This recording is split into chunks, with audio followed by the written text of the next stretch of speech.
السلام علیکم ورحمۃ اللہ وبرکاتہ۔ میری بیوی 7 ماہ کی حاملہ تھی، لیکن مجھے اس پر شک تھا کیونکہ میں پچھلے سال زیادہ تر شہر سے باہر رہا تھا۔ ایک دن میں نے دیکھا کہ وہ ایک پرچی چھپا رہی ہے۔ میں نے زور زبردستی وہ پرچی چھینی۔ مجھے لگا کسی عاشق کا خط ہے۔ وہ روتی رہی، لیکن میں نے نہ سنا۔ پرچی پر ایک مہنگے ڈاکٹر کا نمبر اور ٹائم لکھا تھا۔ میں غصے میں اسی کلینک جا پہنچا تاکہ اس کے یار کو پکڑ سکوں۔ ڈاکٹر نے مجھے دیکھتے ہی کہا، اچھا ہوا آپ آ گئے۔ آپ کی بیوی نے قسم دی تھی کہ انسان کی فطرت بھی کتنی عجیب ہے کہ وہ برسوں کی محبت اور وفا کو شک کے ایک لمحے کی بھینٹ چڑھا دیتا ہے۔ اور میں بھی اسی انسانی کمزوری کا شکار ہو گیا تھا جس نے میری ہنستی بستی زندگی کو جہنم کے دہانے پر لا کھڑا کیا تھا۔ میرا نام احمر ہے اور میری بیوی زینب وہ عورت تھی جس نے مجھے محبت کرنا سکھایا تھا۔ ہماری شادی کو 7 سال ہو چکے تھے اور یہ 7 سال ہم نے ایک دوسرے کی آنکھوں میں دیکھ کر گزارے تھے۔ خاندان والے ہماری مثالیں دیتے تھے کہ میاں بیوی ہوں تو ایسے، لیکن ہماری خوشیوں کو نظر لگ گئی تھی، اور وہ نظر تھی ہماری بے اولادی کی۔ شادی کے ابتدائی 3 سال تو ہنسی خوشی مذاق میں اور لاپرواہی میں گزر گئے کہ ابھی تو عمر پڑی ہے، لیکن جب چوتھا سال شروع ہوا اور زینب کی گود ہری نہ ہوئی تو ہمارے گھر کے آنگن میں تانوں کے کانٹے اگنے لگے۔ میری ماں اور بہنیں زینب کو باتیں سناتی، محلے کی عورتیں اسے بانجھ ہونے کے ٹوٹکے بتاتی، اور وہ بیچاری راتوں کو میرے سینے سے لگ کر روتی رہتی۔ میں اسے تسلی دیتا کہ مجھے اولاد نہیں چاہیے، تم ہی کافی ہو۔ لیکن سچ تو یہ تھا کہ میرے اندر بھی باپ بننے کی حسرت مچل رہی تھی۔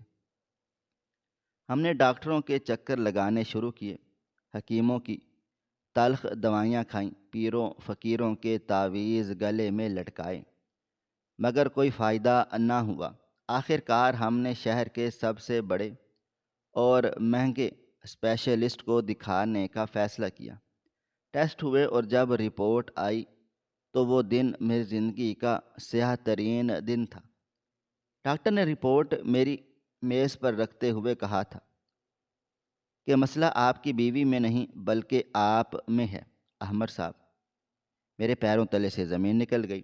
رپورٹ کے مطابق میرے جراثیم کی تعداد اور طاقت اتنی کم تھی کہ قدرتی طریقے سے باپ بننا میرے لیے تقریباً ناممکن تھا۔ یہ خبر مجھ پر کسی بم کی طرح گری تھی۔ میں جو اپنی مردانگی کے غم میں مبتلا تھا، اندر سے ریزہ ریزہ ہو گیا تھا۔ مجھے لگا کہ میں ایک ادھورا مرد ہوں۔ زینب نے اس وقت بھی ایک مثالی بیوی کا کردار ادا کیا۔ اس نے وہ رپورٹ چھپا دی اور سب کے سامنے یہی کہا کہ اللہ کی مرضی ہے، ابھی وقت نہیں آیا۔ اس نے میرا عیب ڈھانپ لیا، لیکن میں خود سے نظریں ملانے کے قابل نہیں رہا تھا۔ اس احساس کمتری نے مجھے چڑچڑا بنا دیا۔ میں نے فیصلہ کیا کہ میں بیرون ملک جاؤں گا۔ ایک تو وہاں جا کر پیسے کماؤں گا تاکہ جدید ترین علاج کروا سکوں، جو یہاں ممکن نہیں، اور دوسرا میں ان رشتہ داروں کی سواریاں نظروں سے دور بھاگنا چاہتا تھا۔ زینب نے بہت روکا۔ اس نے میرے پیر پکڑے کہ احمر، مجھے چھوڑ کر مت جاؤ، ہم ایسے ہی جی لیں گے، میں تمہارے بغیر مر جاؤں گی۔ لیکن میں باضد تھا۔ میں نے دبئی کا ویزا لگوایا اور بھاری دل کے ساتھ زینب کو روتا چھوڑ کر پردیس سدھار گیا۔ پردیس کی زندگی آسان نہیں تھی۔ سخت گرمی، 12 گھنٹے کی ڈیوٹی اور تنہائی کا عذاب۔ میں پیسے بچانے کے لیے اوور ٹائم لگاتا، پیٹ کاٹ کر پیسے جمع کرتا اور ہر مہینے زینب کو بھیجتا۔ میرا صرف ایک ہی مقصد تھا کہ اتنا پیسہ جمع کر لوں کہ IVF یا کسی اور مہنگے علاج کے لیے ہم صاحب اولاد ہو سکیں۔ میں روز رات کو زینب سے گھنٹوں فون پر باتیں کرتا۔ ہم مستقبل کے خواب بنتے، بچوں کے نام سوچتے۔ 4 سال اسی طرح سے بیت گئے۔ ان 4 سالوں میں صرف 2 بار مختصر چھٹی پر پاکستان آ سکا۔ پچھلے سال جب میں چھٹی پر آیا تو ہم نے ایک ڈاکٹر کے مشورے سے کچھ بہت مہنگی اور طاقتور ادویات کا کورس شروع کر لیا تھا۔ حالانکہ ڈاکٹر نے امید بہت کم دلائی تھی کہ اس سے کوئی فرق نہیں پڑے گا۔ میں اپنی پوری چھٹی کر کے واپس دبئی چلا آیا اور مجھے گئے ہوئے ابھی بمشکل 2 ماہ ہی ہوئے تھے کہ ایک دن زینب کا فون آ گیا۔ اس کی آواز میں ایک ایسی خوشی اور لرزش تھی جو میں نے پہلے کبھی محسوس نہیں کی تھی۔ اس نے کہا، احمر، ایک خوشخبری ہے، اللہ تعالیٰ نے ہماری سن لی ہے، میں امید سے ہوں۔ یہ سنتے ہی میرے ہاتھوں سے موبائل فون گرتے گرتے بچا۔ 7 سال کا طویل صبر آزما میری مایوسی، ڈاکٹروں کا انکار اور اچانک سے یہ خبر۔ پہلے لمحے تو مجھے یقین ہی نہیں آیا۔ میں نے بار بار پوچھا کہ کیا تم نے ٹیسٹ کیا ہے؟ کیا ڈاکٹر نے کنفرم کیا ہے؟ زینب نے کہا، ہاں ہاں سب کنفرم ہے۔ میں خوشی سے دانہ دیوانہ ہو گیا۔ میں نے پردیس میں دوستوں کو مٹھائی کھلائی، میں نے شکرانے کے نفل پڑھے، لیکن یہ خوشی عارضی ثابت ہوئی۔ جیسے جیسے دن گزرتے چلے گئے اور رات کی تنہائیوں میں میرا دل و دماغ سوچنے لگا تو شیطان نے میرے کان میں سرگوشیاں شروع کر دیں۔ میرا دل و دماغ حساب کتاب لگانے میں لگا۔ میں سوچتا ہوں کہ میں تو سال کا زیادہ حصہ باہر رہا ہوں، صرف 20 دن کے لیے گھر گیا تھا اور میرے جراثیم تو اتنے کمزور تھے کہ ڈاکٹر نے ابھی اسے ناممکن کہا تھا۔ تو پھر میرے جانے کے بعد 2 ماہ کے بعد یہ معجزہ کیسے ہو گیا؟ کیا یہ معجزہ ہے یا دھوکہ؟ یہ سوال ایک ناسور بن کر میرے ذہن میں پھیلنے لگا۔ شک کا بیج جب دل میں بو جائے تو اسے تناور درخت بننے میں دیر نہیں لگتی۔ میں نے زینب کو فون پر کریدنا شروع کر دیا۔ میں اس سے عجیب و غریب سوال کرتا، تم آج کل کہاں جاتی ہو؟ گھر پر کون آیا تھا؟ زینب معصومیت سے جواب دیتی، لیکن مجھے اس کے ہر جواب میں جھوٹ کی بو آنے لگی۔ میں نے نوٹ کیا کہ فون پر بات کرتے ہوئے اکثر اس کی سانس پھولی ہوتی تھی۔ میں پوچھتا، زینب تمہارا سانس کیوں پھول رہا ہے؟ کیا کر رہی تھی؟ وہ گھبرا کر کہتی، کچھ نہیں، بس سیڑھیاں چڑھی ہیں یا کام کر رہی تھی۔ لیکن میرا شک اسے کچھ اور ہی معنی پہناتا۔ میں سوچتا کہ شاید وہ کسی غیر مرد کے ساتھ تھی اور میرے فون نے رنگ میں بھنگ ڈال دیا۔ مجھے لگنے لگا کہ میری غیر موجودگی اور میری جسمانی کمزوری کا فائدہ اٹھا کر زینب بھٹک گئی ہے۔ 7 سال کی بے اولادی نے اسے اتنا مجبور کر دیا کہ اس نے وفا کا دامن چھوڑ دیا۔ یہ سوچ مجھے پاگل کر رہی تھی۔ میرا رویہ زینب کے ساتھ سخت ہوتا چلا گیا۔ میں نے اسے خرچہ بھیجنا کم کر دیا۔ میں فون پر اس سے لڑتا جھگڑتا، اس پر چیختا چلاتا۔ وہ روتی رہتی اور پوچھتی کہ احمر آپ کو کیا ہو گیا ہے؟ آپ مجھے کیوں خوش نہیں ہیں؟ میں اسے کیا بتاتا کہ مجھے اس بچے کے اپنے ہونے پر شک ہے۔ 7ویں مہینے میں میں نے فیصلہ کیا کہ اب فون پر بات نہیں ہوگی، میں خود جا کر دیکھوں گا کہ کیا چل رہا ہے۔ میں اسے بتائے بغیر فلائٹ بک کروائی اور اچانک سے گھر پہنچ گیا۔ جب میں دروازے پر پہنچا تو زینب مجھے دیکھ کر ہکا بکا رہ گئی۔ اس کے چہرے پر وہ خوشی نہیں تھی جو ایک شوہر کو دیکھ کر بیوی کے چہرے پر ہونی چاہیے۔ اس کا رنگ فاق ہو گیا تھا۔ اس کی آنکھوں میں خوف کے سائے لہرانے لگے۔ اس کا پیٹ نمایاں ہو چکا تھا۔ وہ 7 ماہ کی حاملہ تھی، لیکن اس کی حالت دیکھ کر میں دنگ رہ گیا تھا، اور وہ ہڈیوں کا ڈھانچہ بن چکی تھی۔ اس کا رنگ ہلدی کی طرح زرد تھا۔ آنکھوں کے گرد گہرے سیاہ حلقے تھے۔ چلتے ہوئے وہ لڑکھڑا رہی تھی۔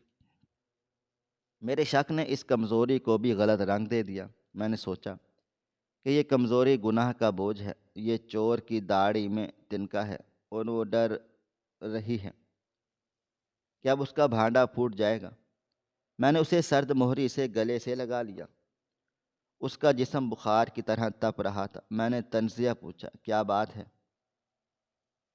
شوہر کو دیکھ کر خوشی نہیں ہوئی یا کسی اور کا انتظار تھا؟ زینب تڑپ اٹھی، احمر آپ یہ کیسی باتیں کر رہے ہیں؟ میں تو بس آپ کو اچانک دیکھ کر گھبرا گئی۔ میں نے گھر میں اپنا جاسوسی کا جال بچھا دیا۔ میں اس کا فون چیک کرنے کے لیے موقع ڈھونڈتا، لیکن اس نے موبائل فون پر پاس ورڈ لگا رکھا تھا جو پہلے کبھی نہیں تھا۔ یہ پاس ورڈ میرے شک پر مہر تصدیق تھا۔ وہ فون کو خود سے جدا نہیں کرتی تھی، باتھ روم میں بھی جاتی تو فون ساتھ لے کر جاتی۔ کئی بار میں نے اس سے چھپ کر کسی سے دبی آواز میں باتیں کرتے سنا۔ میں جب کمرے میں آتا تو وہ فوراً سے خاموش ہو جاتی اور فون کو چھپا لیتی۔ میں پوچھتا کس سے بات کر رہی تھی تو کہتی امی تھی یا بہن تھی۔ میں اس کا جھوٹ پکڑنے کے لیے بے چین تھا۔ گھر کا ماحول انتہائی کشیدہ ہو چکا تھا۔ وہ میرے لیے کھانا بناتی، وہ میرے کپڑے دھوتی، لیکن میں اس کی طرف دیکھتا بھی نہیں تھا۔ میں دیکھ رہا تھا کہ وہ مجھ سے نظریں چراتی ہے۔ کبھی کبھی وہ کچن میں کام کرتے کرتے ہانپنے لگتی ہے اور سینے پر ہاتھ رکھ کر بیٹھ جاتی ہے۔ میں سمجھتا کہ یہ سب ڈرامہ ہے تاکہ میری ہمدردی حاصل کر سکے، اور میں اس سے سوال جواب زیادہ نہ کرتا۔ ایک رات میں جاگ رہا تھا، زینب سو رہی تھی۔ میں نے آہستہ سے اس کا فون اٹھا لیا تاکہ اسے ان لاک کرنے کی کوشش کروں، لیکن ناکام رہا۔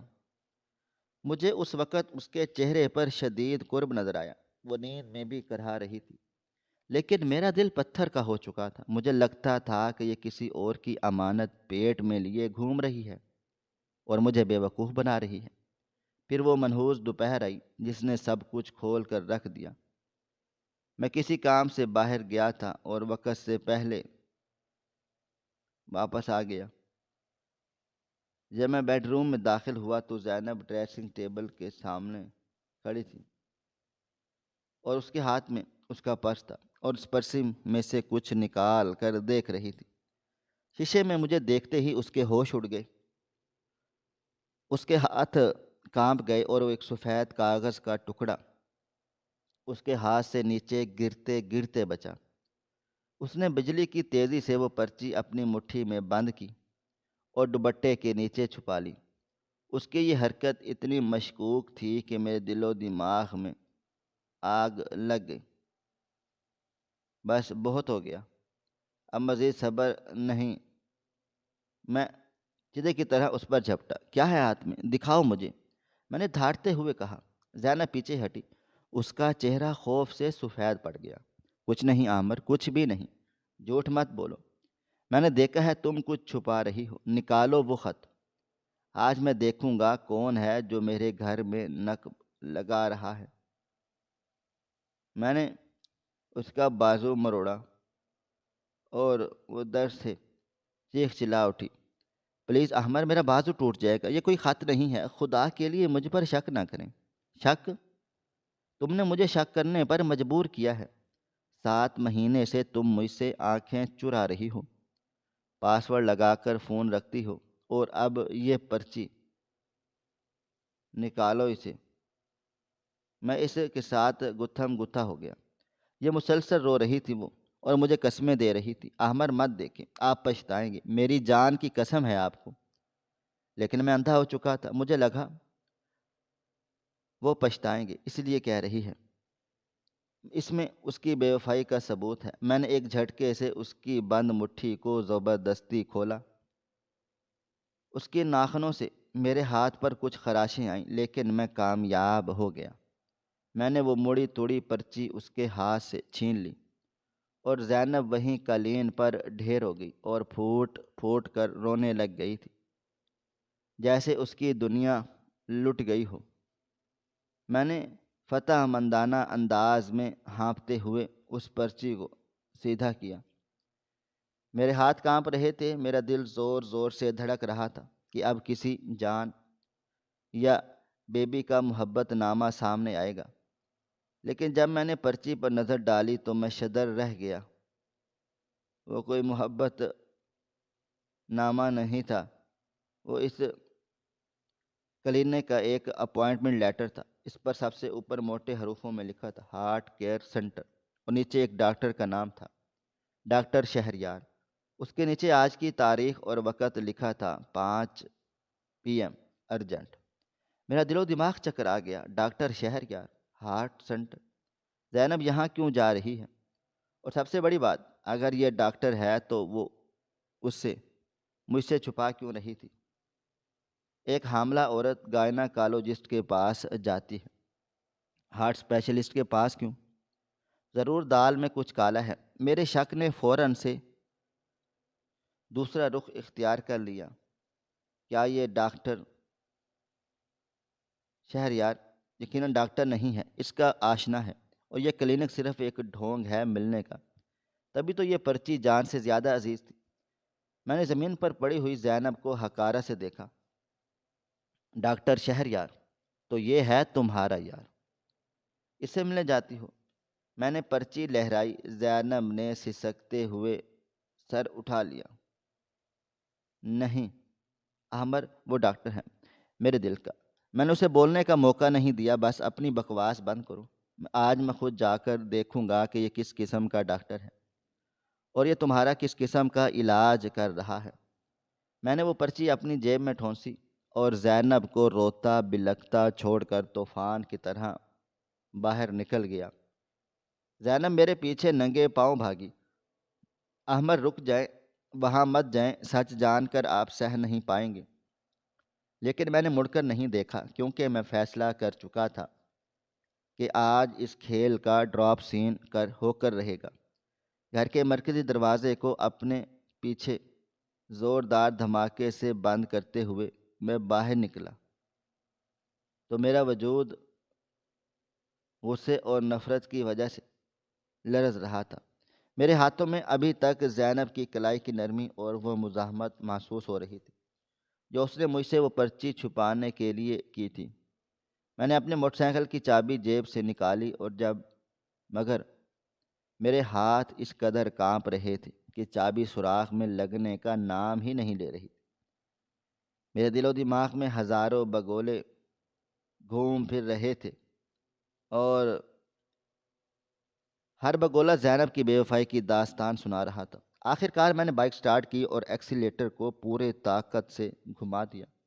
بائک ایک دھاڑ سے آگے بڑھی اور میں نے اسے ہوا کے دوش پر ڈال دیا۔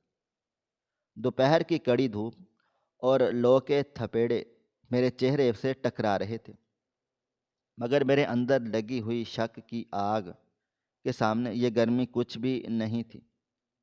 سڑکوں پر ٹریفک کا ہجوم تھا، گاڑیوں کے ہارن، لوگوں کا شور، زندگی کی چہل پہل، سب کچھ میری نظروں کے سامنے دھندلا گیا۔ میری آنکھوں کے سامنے بار بار وہ صرف سفید کاغذ کا ٹکڑا آ رہا تھا جس پر جلی حروف میں ڈاکٹر شہریار لکھا تھا۔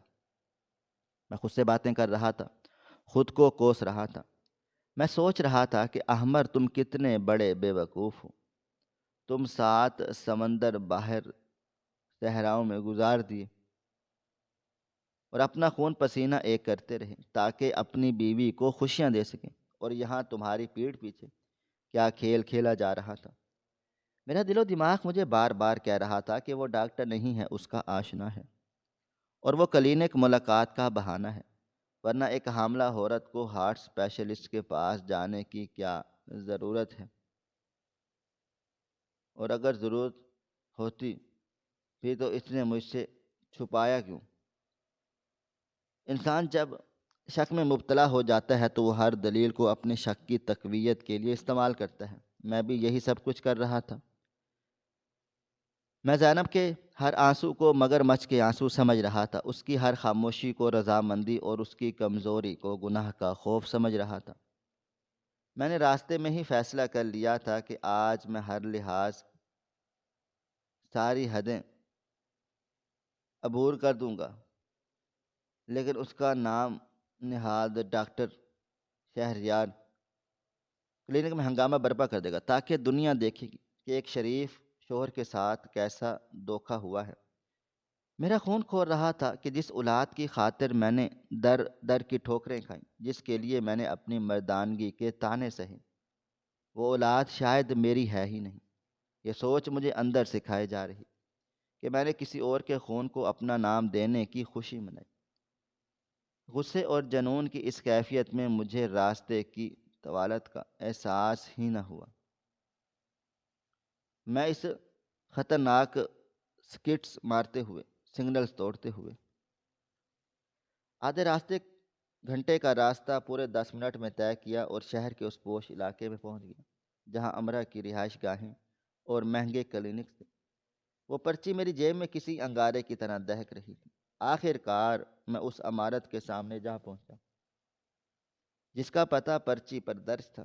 وہ ایک انتہائی عالی شان شیشے سے بنی ہوئی جدید عمارت تھی جس کے باہر غیر ملکی گاڑیاں کھڑی تھی اور سیکیورٹی گارڈز تعینات تھے۔ عمارت کی شان و شوکت دیکھ کر میرے تن بدن میں مزید آگ لگ گئی۔ میں نے سوچا کہ میرا مقابلہ ایک بہت امیر اور با اثر شخص سے ہے جس نے میری بیوی کو دولت کی چمک سے خریدا ہے۔ میں نے اپنی پرانی بائک کو وہیں پر فٹ کر فات پر لاوارسوں کی طرح پھینکا اور آندھی اور طوفانوں کی طرح عمارت کے داخلی دروازے کی طرف بڑھا تھا۔ گارڈ نے مجھے روکنے کی کوشش کی کیونکہ میرا حلیہ، میرے الجھے ہوئے بال، لال سرخ آنکھیں اور پسینے میں شرابور قمیض کسی مہذب انسان کی عکاسی نہیں کر رہی تھی۔ اس نے کہا، روکو بھائی، کہاں جا رہے ہیں؟ میں نے ایک زوردار دھکا دیا اور چیخا، ہٹو راستے سے، اگر اپنی جان پیاری ہے تو میرے راستے سے ہٹ جاؤ۔ میری وحشت دیکھ کر وہ پیچھے ہٹ گیا۔ میں شیشے کا بھاری دروازہ دھکیل کر اندر داخل ہوا۔ اندر کا ماحول باہر کی دنیا سے بالکل مختلف تھا۔ مرکزی ایئر کنڈیشنز کی وجہ سے وہاں شدید ٹھنڈک لگ رہی تھی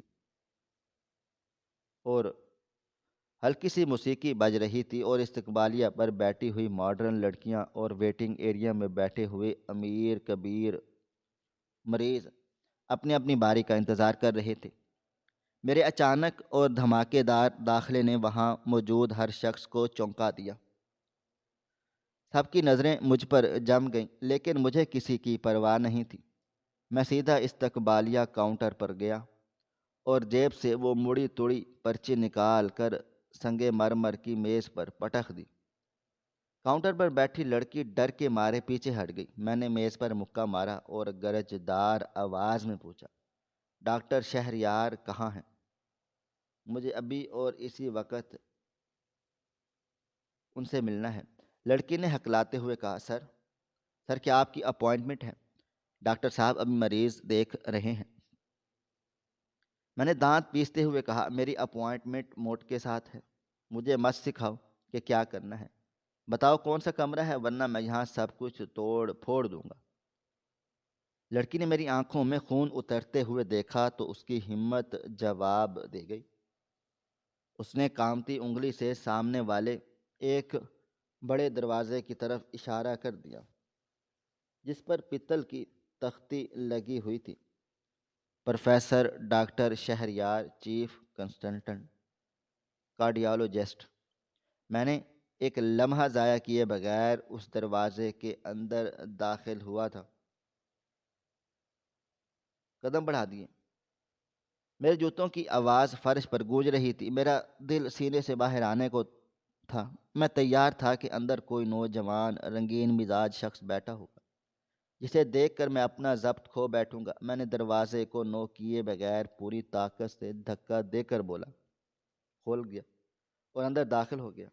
اندر کا منظر میری توقعات اور میرے خیالات کے بالکل برعکس تھا، اتنا مختلف کہ میرے قدم وہیں زمین پر دہلیز پر جم گئے تھے۔ یہ کشادہ اور انتہائی نفیس کمرہ تھا جس کی دیواروں پر بڑی بڑی الماریاں تھیں جو کتابوں سے بھری ہوئی تھی۔ دیواروں پر لاتعداد میڈیکل ڈگریاں اور ایوارڈز اویزہ تھے۔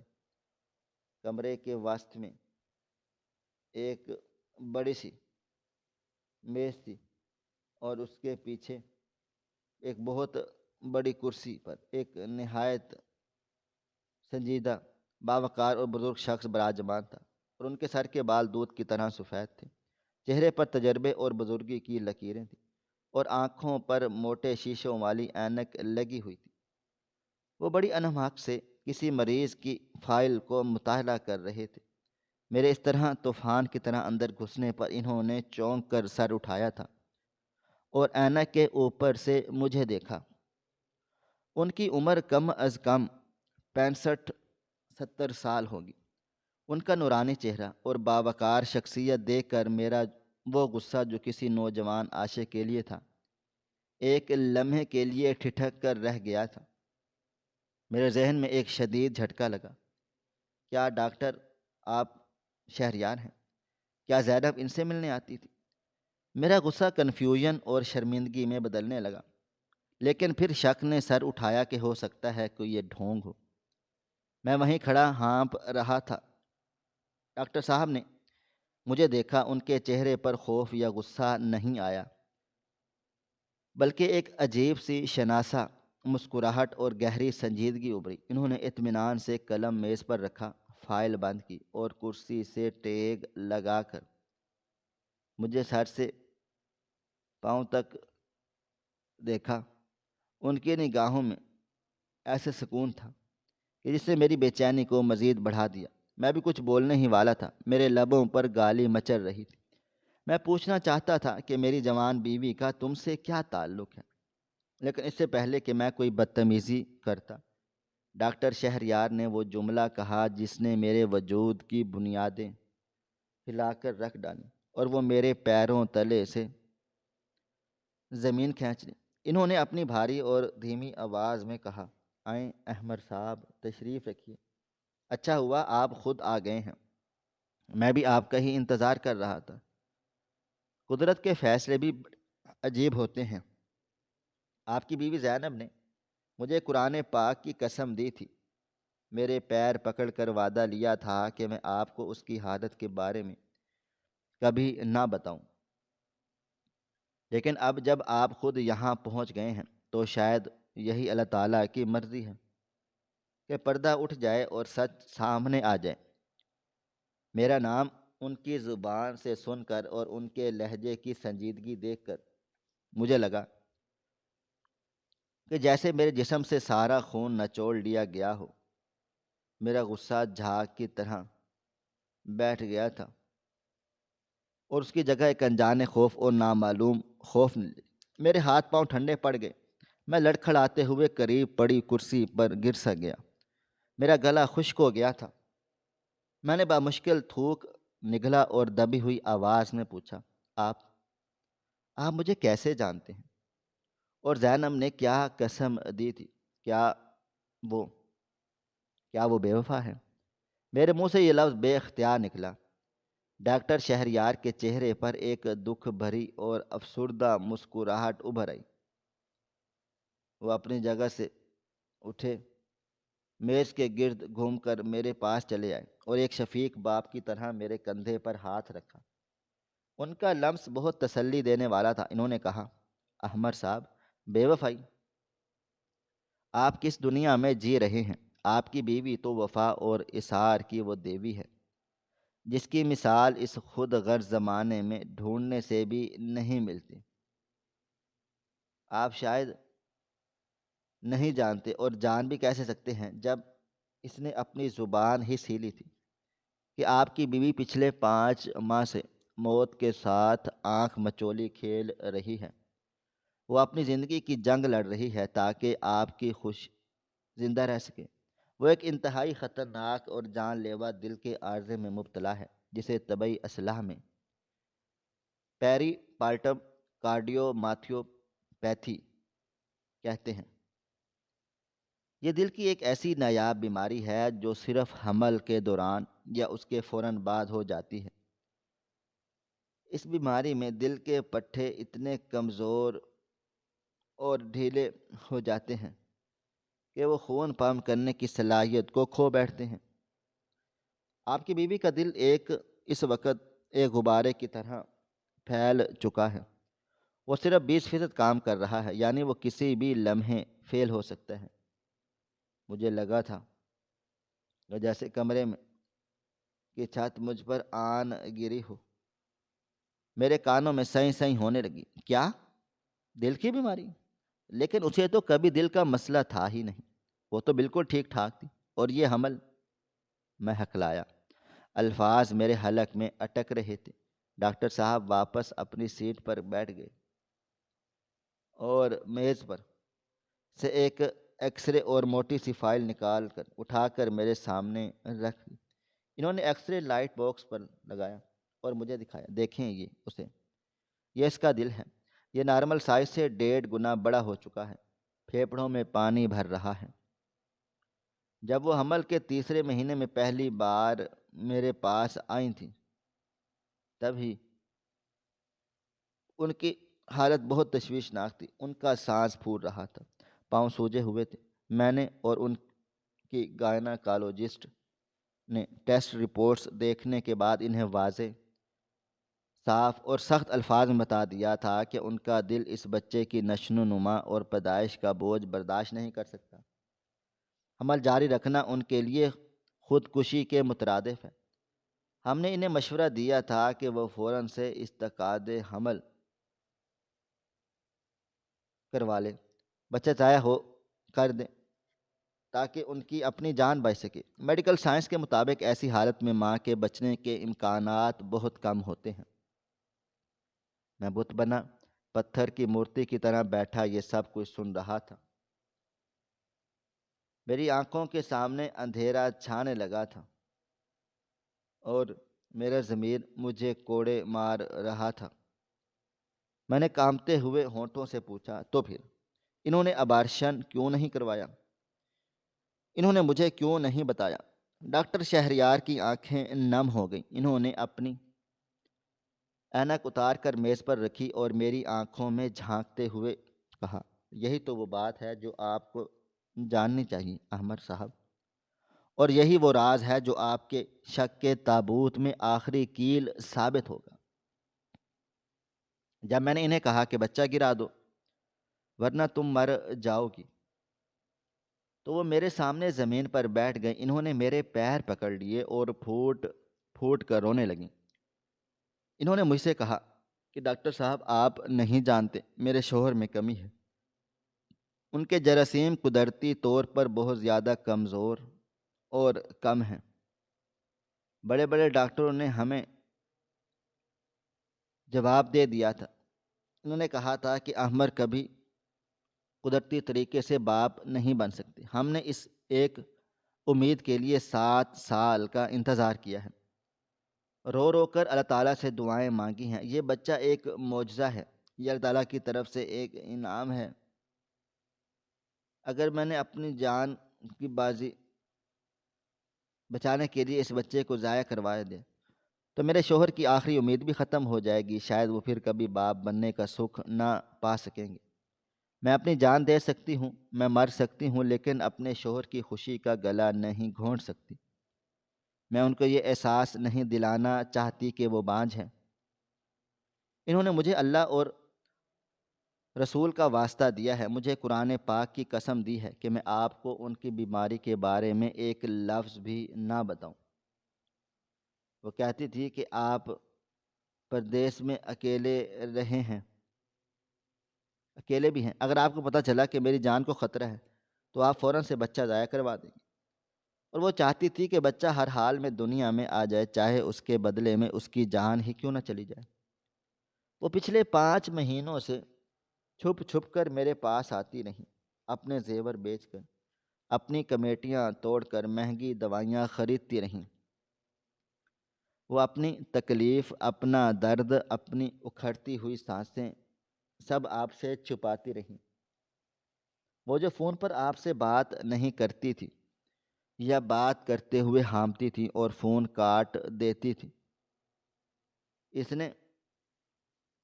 وہ اس لیے نہیں کہ وہ کسی غیر مرد کے ساتھ تھی یا بے وفا تھی، بلکہ اس لیے کہ اس کے پھیپھڑوں میں پانی بھر جاتا تھا اور وہ بات کرنے کے قابل نہیں رہتی تھی۔ وہ نہیں چاہتی تھی کہ آپ ان کی خرخراہٹ سن کر پریشان ہو جائیں۔ وہ درکش درد کش دوائیاں گولیاں کھا کھو کر مسکرانے کی اداکاری کرتی رہیں، اور آپ اس عظیم عورت کو، اس اثار کی دیوی کو بے وفا سمجھتے رہیں، آپ اس پر شک کرتے رہیں۔ ڈاکٹر کے الفاظ پگھلے ہوئے شیشے کی طرح میرے کانوں میں انڈیلے جا رہے تھے۔ میرا پورا وجود شرمندگی اور ندامت کی آگ میں جل رہا تھا۔ میں کتنا ظالم، کتنا گھٹیا، کتنا کمینہ اور کتنا اندھا انسان تھا۔ میں نے اپنے کمزور جسم اور مردانگی کے نام نہاد جھوٹے غرور میں اس عورت کے کردار کو کچل دیا، جو میرے عیب کو چھپانے کے لیے، مجھے باپ کا درجہ دینے کے لیے خاموشی سے سولی پر لٹک رہی تھی۔ وہ جانتی تھی کہ یہ آخری موقع ہے، اس لیے وہ ماں بننے کے شوق میں نہیں، مجھے باپ بنانے کی حسرت میں خود کو موت کے منہ میں دھکیل رہی تھی۔ وہ زرد چہرہ جسے میں نے گناہ کا خوب سمجھا تھا، وہ دراصل موت کا سایہ تھا، اور وہ خاموشی جسے میں نے اقرار جرم سمجھا تھا، وہ قربانی کی انتہا تھی۔ میری آنکھوں سے آنسوؤں کا سیلاب جاری ہو گیا۔ میں نے ڈاکٹر کی دونوں ہاتھ پکڑ لیے اور بچوں کی طرح بلک بلک کر رونے لگا۔ میرا ضبط ٹوٹ چکا تھا۔ میں نے چیخ کر کہا، ڈاکٹر صاحب، میں نے بہت ظلم کر دیا ہے۔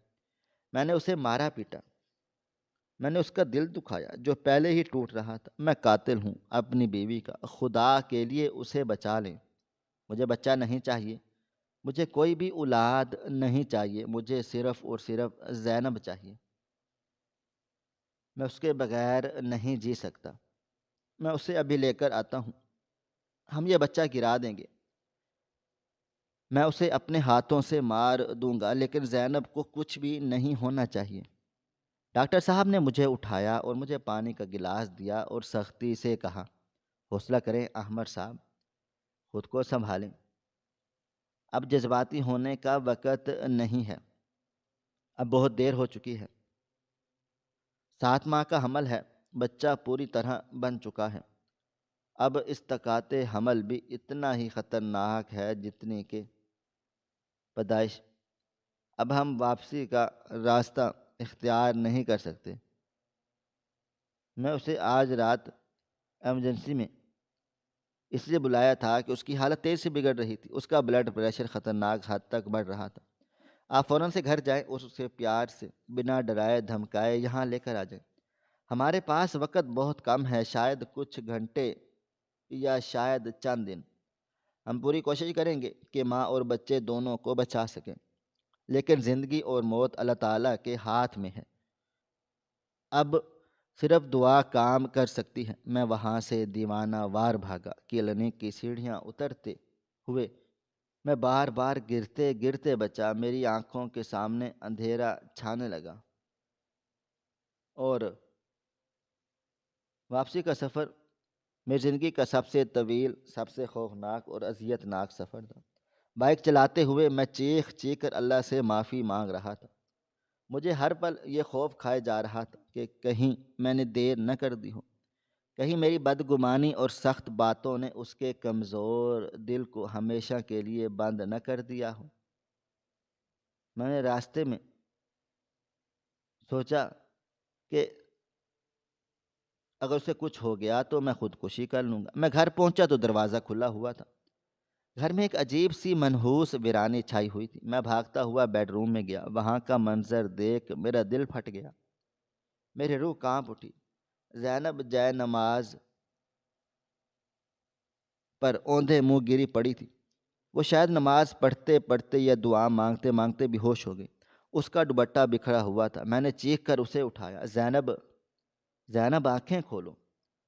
اس کا جسم برف کی مانند ٹھنڈا پڑ چکا تھا، اور لیکن نبض کی ایک مدھم سی ڈور ابھی باقی تھی۔ میں نے اسے اپنی باہوں میں اٹھایا اور وہ پھول کی طرح ہلکی پھلکی ہو چکی تھی۔ میں اسے گاڑی کی طرف لے کر بھاگا۔ راستے بھر میں اس کے سرد ہاتھوں کو چومتا رہا، اس کے چہرے کو تھپ تھپاتا رہا۔ میں اس سے باتیں کرتا رہا، معافیاں مانگتا رہا۔ زینب، آنکھیں کھولو زینب۔ مجھے چھوڑ کر مت جانا، میں بہت برا ہوں، میں تمہارے جوتوں کے برابر بھی نہیں ہوں۔ تم نے مجھے اتنی محبت دی اور میں نے تمہیں کیا دیا؟ شک، ذلت، آنسو۔ مجھے سزا دو زینب، مجھے مارو، گالیاں دو، لیکن یوں خاموش مت رہو، میں مر جاؤں گا۔ ہم ہسپتال پہنچے۔ ڈاکٹر شہریار نے پہلے ہی ایمرجنسی ٹیم کو الرٹ کر دیا تھا۔ اسٹریچر آیا اور اسے فوراً آئی سی یو میں لے جایا گیا۔ وہ مشینوں میں جکڑی ہوئی، آکسیجن ماسک اس کے منہ پر تھا، مانیٹر پر لکیریں تیزی سے اوپر نیچے ہو رہی تھیں جو اس کے اکھڑتی ہوئی سانسوں کی گواہی دے رہی تھی۔ اگلے 3 دن مجھ پر قیامت بن کر گزرے۔ یہ 3 دن 3 صدیوں کے برابر تھے۔ میں آئی سی یو کے شیشے کے باہر فرش پر بیٹھا رہا، نہ کچھ کھایا نہ کچھ پیا، بس روتا ہی رہا اور اپنی بدگمانیوں کا ماتم کرتا رہا۔ ڈاکٹروں کا بورڈ بیٹھا۔ انہوں نے ایک فیصلہ کیا کہ اب مزید انتظار نہیں کیا جا سکتا، آپریشن کرنا پڑے گا، لیکن خطرہ بہت زیادہ ہے۔ ڈاکٹر شہریار میرے پاس چلے آئے۔ ان کے ہاتھ میں ایک کاغذ تھا۔ انہوں نے کہا، احمد صاحب، ہمیں آپریشن کرنا ہوگا، لیکن ہمیں آپ کی اجازت چاہیے ہے، اور آپ کو ایک کڑوا سچ بھی بتانا ہوگا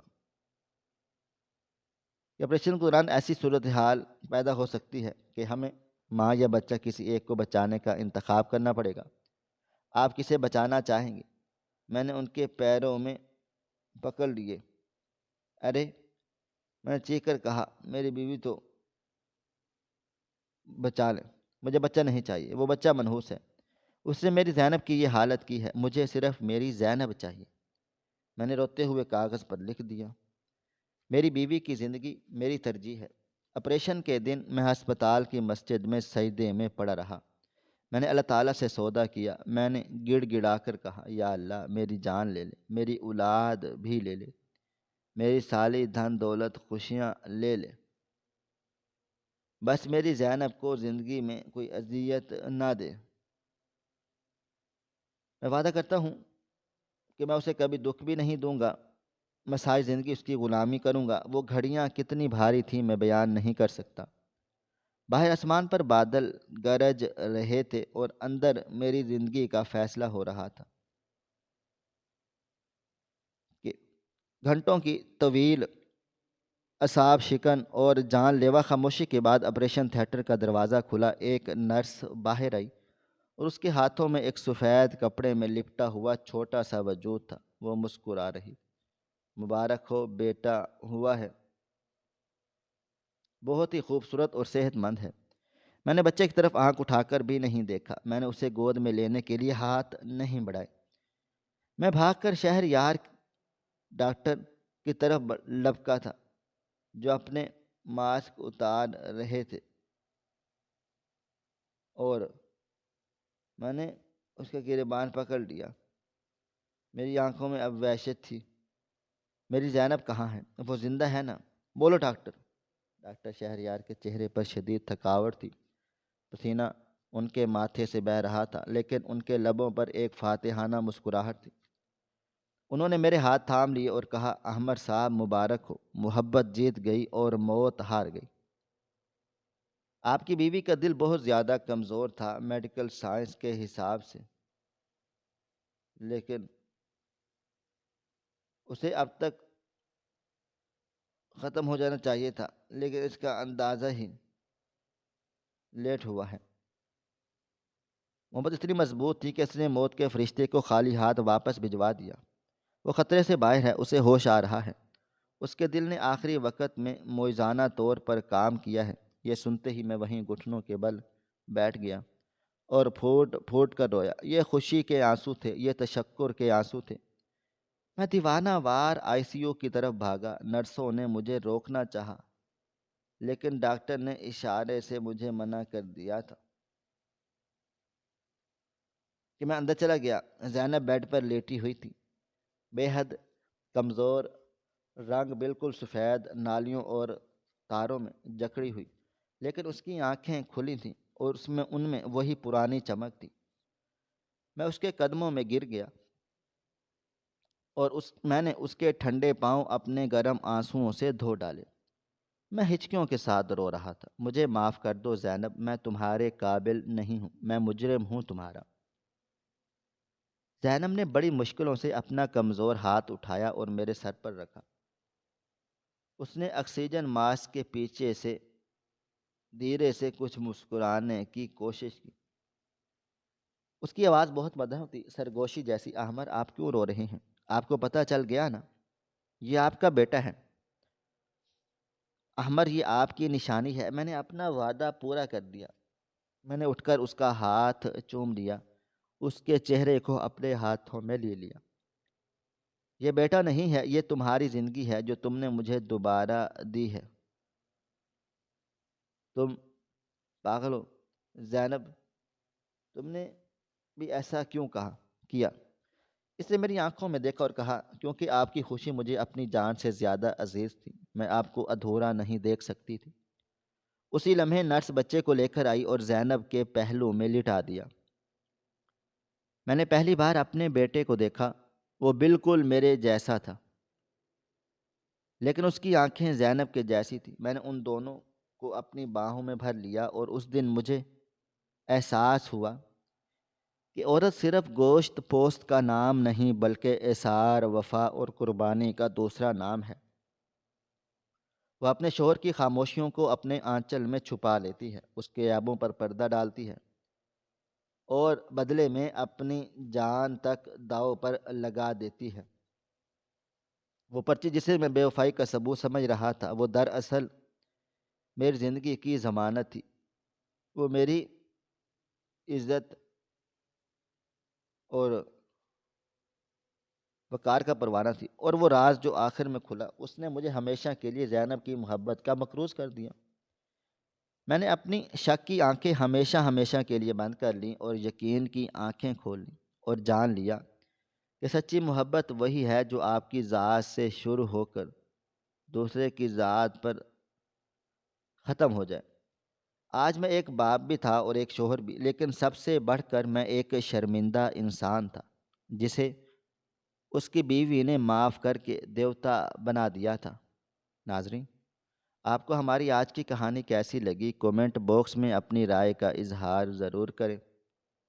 مزید اس طرح کی سبق آموز کہانیاں سننے کے لیے ہماری ویڈیوز کو لائک کریں، شیئر کریں، اور ہمارے چینل ایس ایف سٹوریز کو ضرور سبسکرائب کر لیں۔ ملتے ہیں کل ایک نئی اور دلچسپ کہانی کے ساتھ۔ تب تک اپنا ڈھیر سارا خیال رکھیے گا۔ اللہ حافظ۔